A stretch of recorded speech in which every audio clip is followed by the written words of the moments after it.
The U.S. State Department has certified that the Honduran government has been found to take steps to fight crime and corruption and support human rights. This certification has cleared the way for Honduras to receive millions of dollars in U.S. aid. Reuters saw a document on Monday which showed that the Secretary of State, Rex Tillerson, certified Honduras for the assistance just 2 days after a controversial presidential election was claimed by an ally of Washington. Since the election, Honduras has faced violent protests over disputed results that have still not produced a clear winner. The timing of the certification has prompted concern for which the State Department has yet to respond to. The leader of the DUP in Northern Ireland has said that she doesn't want any deal done which would lead to them having regulatory divergence from the rest of the UK, which was proposed to allow for a soft border with the Irish Republic. And as they're key to propping up Theresa May's government, they have to be listened to. So when all hopes were that Brexit would progress, the brakes are back on. Our only guiding light is the Good Friday Agreement, which clearly states that the constitutional status of Northern Ireland cannot be changed without the consent of the people of Northern Ireland, and this is fundamental to our position. I am surprised and disappointed that the British government now appears not to be in a position to conclude what was agreed earlier today. I accept that the Prime Minister has asked for more time, and I know that she faces many challenges, and I acknowledge that she is negotiating in good faith.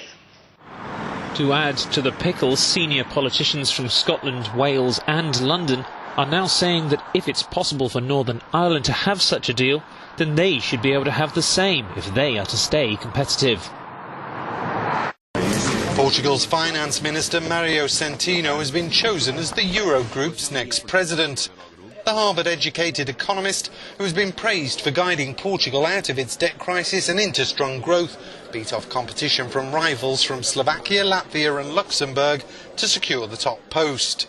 Centeno will take over from current Eurogroup president Jeroen Dijsselbloem in January. The former Dutch minister is stepping down after 5 years in the job.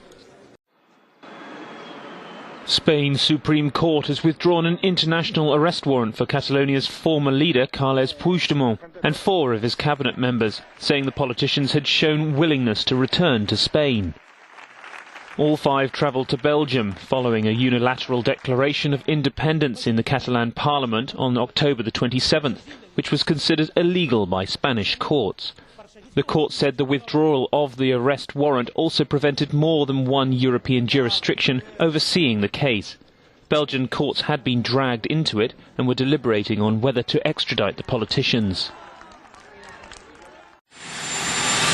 France has added its voice to warnings against Donald Trump unilaterally recognising Jerusalem as Israel's capital.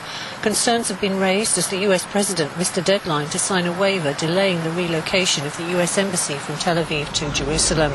The document has been signed every 6 months by US presidents since Congress passed an act in 1995 calling for the US embassy to be moved. But Trump, seeking to honour a campaign pledge, is considering going ahead. The status of Jerusalem is at the heart of Israel's conflict with the Palestinians, who both want it as their capital within a 2-state solution. It's widely agreed that any decision over the contested city should be within the framework of peace negotiations. US unilateral action breaks with decades of US policy and could fuel violence. US President Donald Trump's latest travel ban targeting people from 6 mainly Muslim countries is to be allowed to go into full effect while legal challenges will continue. The current ban is the 3rd version of a contentious policy that Trump first sought to implement a week after taking office. The president says it's needed to protect the US from terrorism by Islamic militants. The Supreme Court's decision will affect people from Chad, Iran, Libya, Somalia, Syria and Yemen who wish to enter the United States. Previously, the scope of the ban had been limited to people without either family connections or study visas. The ban has provoked many protests, with critics saying it's discriminatory and violates the US Constitution while not being permissible under immigration laws. The death of Yemen's ex-leader in a roadside attack is being celebrated by Houthi rebels as the country descends into ever more chaos. Former President Ali Abdullah Saleh appears to have been shot after his armoured vehicle was hit by a rocket south of Sana'a. His death comes after he abandoned his one-time allies, the Iran-aligned Houthis, at the weekend. The rebels claim they have foiled a conspiracy by a Saudi-led coalition backing the government to whom Saleh had made peace overtures. This Houthi supporter says it's more relaxed on the streets today, the people are relaxed, and it's good news of the death of the leader of the militias who tried to cause chaos and disruption for us all and to sell us out to the Saudi aggressors. Of course, Saleh was the last card that the Saudi-led coalition had to play. While Saleh's death may be a boost for the Houthi rebels, it's a blow to President Abdurabu Mansour Hadi, who's in self-imposed exile in Riyadh.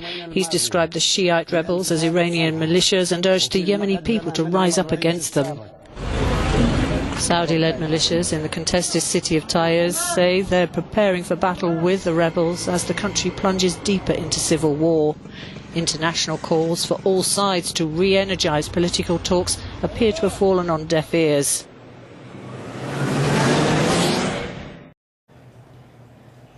Televidendo momento para outro espaço comercial, agora nós estamos back é deporte.